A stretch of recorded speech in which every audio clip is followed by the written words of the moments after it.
the main active component of the honeycomb ozonolysis catalyzes the composite metal oxide, which in addition to catalyzing ozone oxidation, also has the function of disinfection and sterilization, and the catalyst will not breed bacteria and mold.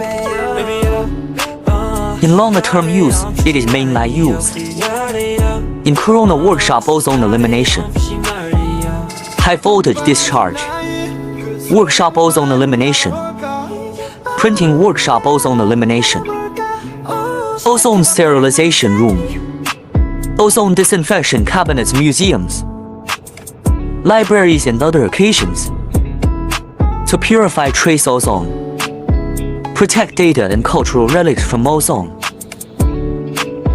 Ozone odor elimination caused by ultraviolet ozone disinfection.